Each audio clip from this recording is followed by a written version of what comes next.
Students, today you all will learn the poem Words to a Grandchild, written by Chief Dan George. Our poet was a chief of the Sil-Watuth Nation, a Coast Salish band whose Indian reserve is located on Burrard Inlet in the southeast area of the district of North Vancouver, British Columbia, Canada.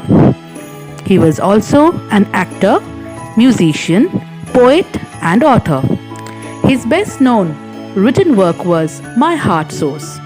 As an actor, he is best remembered for portraying Old Lodge Skin's opposite, Dustin Hoffman.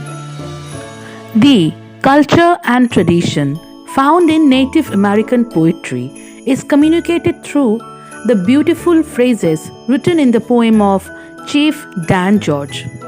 In the realm of literature, there are many examples of notable poems written by the Native Americans. Poems of our poet is one of the brightest examples of famous Native American poem. And over here, he expresses his desire to pass on a sense of history to his grandchild. The tone of the poem moves from hope to sadness as its writer or the grandfather conveys a sense of lost tradition.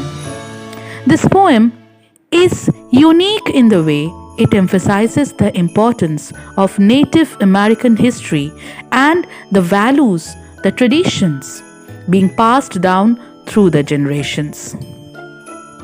Dear students, in this poem, the author describes the affection of and bonding between grandchildren and grandparents.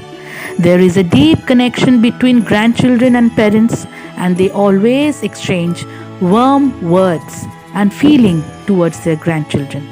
A grandchild is a source of pure joy and happiness from grandparents and advises them to be humble, patient, and down to earth as life is not eternal. And now, students, I am going to read the poem for you. Perhaps there will be a day you will want to sit by my side, asking for counsel. Over here, counsel means advice. Okay? Advice. I hope I will be there, but you see, I'm growing old. There is no promise that life will live up to our hopes, especially to the hopes of the aged. Aged means the grandparents. So I write of what I know, and someday our hearts will meet in these words. If you let this happen. These words means the words or the advice of the grandparents. You are a person of little. Over here, you is the grandchild. You are a person of little, but it is better to have little of what is good than to possess much of what is not good. Because you know, students, if we keep on consuming more good, then a point of saturation will derive, and we won't be able to fetch anything more in our life. Now, coming back to the poem, you are a person of little, but it is better to have little of what is good than to possess much of what is not good. This your heart will know if you let it happen. Each day brings an hour of magic. Listen to it. Things will whisper their secrets.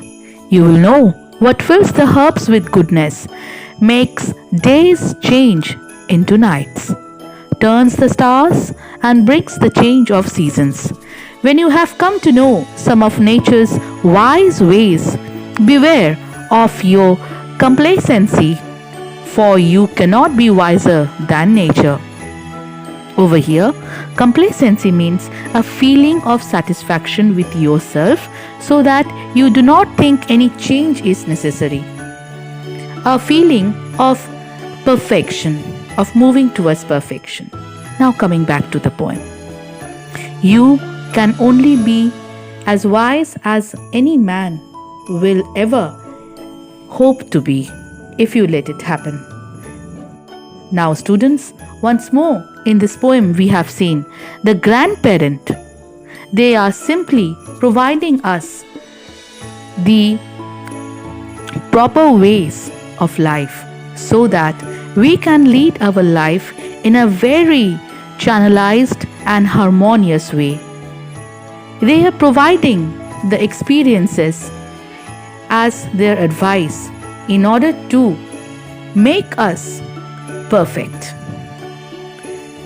So, students, all of you should follow the advice of the poem and move towards perfection, move towards blessings in a very calm and peaceful way.